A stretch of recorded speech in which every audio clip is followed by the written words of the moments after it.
Westuhal min freon and welcome to another video. How powerful is Gandalf truly?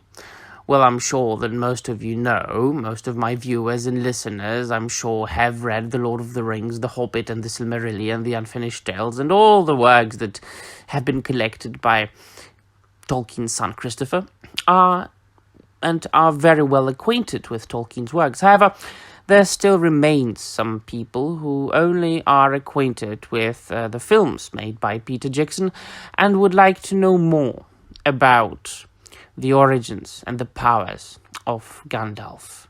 So I'm going to put it very simply, very simplistically and very briefly, not to take up much of your time and not to overburden you with information. So, by the origin of Mithrandir, the Grey Pilgrim. To know more about it, we have to go way back, even before the creation of existence itself, and we have to go to the Silmarillion, where we could read about the genesis, basically, of Tolkien's world, Arda. We can read at the beginning of the Silmarillion about Eru Ilúvatar, the god of Tolkien's world. And before he created the world, he created so-called primordial spirits to help him create the world. And he created several ranks or types, let's say, of those spirits. The chiefest of them were Valar, a singular is a Vala. And then he created lesser spirits who were called Maiar, a singular is a Maya. And those Maiar were, let's say, very simplistically, once again, subordinate spirits to the Valar. And all those spirits were, of course, as the name suggests, shapeless. They didn't have a stable shape. However, they could take on a physical shape, a physical form. But they could also get rid of this physical form. And they could take up another one. And they were immortal as spirits. Even if their physical form was destroyed, they still survived as those spirits. And one of those spirits, those lesser spirits, those Maiar, was Gandalf, Olorin, who was created before the creation of time, or before the creation of the world itself. And those Maiar were always subordinate to specific Valar. So, for example, Olorin, which was Gandalf's original name as a Maya, belonged to Manwë, who was the king of the winds, and Varda, who was the Star Queen. And he was always the wandering Maya. Even when he was the shapeless spirit, he wandered among the children of Ilúvatar, or elves, and learned from them, and taught them, and loved them, and was very compassionate. And then, of course, he became one of those 5 Istari, or wizards, those 5 Maiar, who were sent at the beginning of the Third Age to Middle-earth to help the free peoples of Middle-earth fight the threat of Sauron. Was Gandalf, Olorin, Curumo, Saruman, was Eyvindil, Radagast. It was, I think, Palando and Alatar, who were the blue wizards who traveled to the east, never to return, and their fate is not known to us.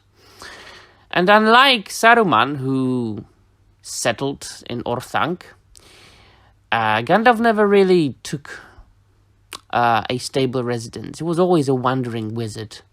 And that is why, in my opinion, he is the most powerful and the wisest of all the wizards, because he was not as proud as Saruman, and he was not as foolish as Radagast, and he still walked and wandered among elves and men and learned from them and taught them, and he even met the hobbits and visited them quite often, and he saw the great potential of the race of those little people, and the fact that they potentially are able to defeat the great darkness that is surrounding Middle-earth and threatening the free peoples of Middle-earth, and put his faith in Bilbo and then Frodo Baggins.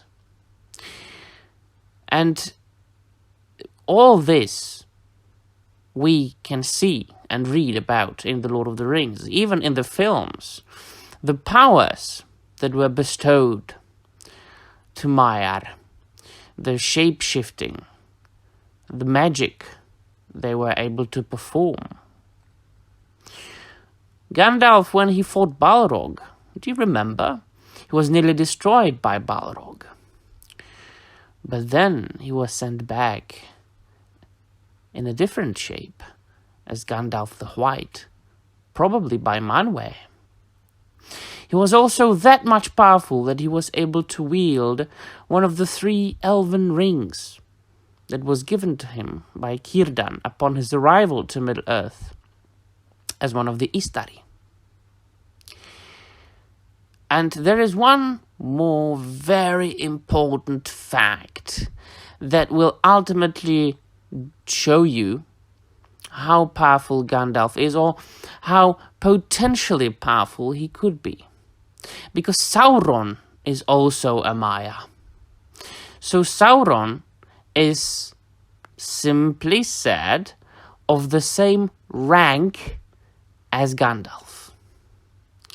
So if you look at how much powerful Sauron became after the fall of Morgoth, and after the creation of the rings, and when he grasped the power of all Middle-earth, or almost all Middle-earth, we can see that Gandalf could potentially be as powerful as Sauron is, if he wanted to.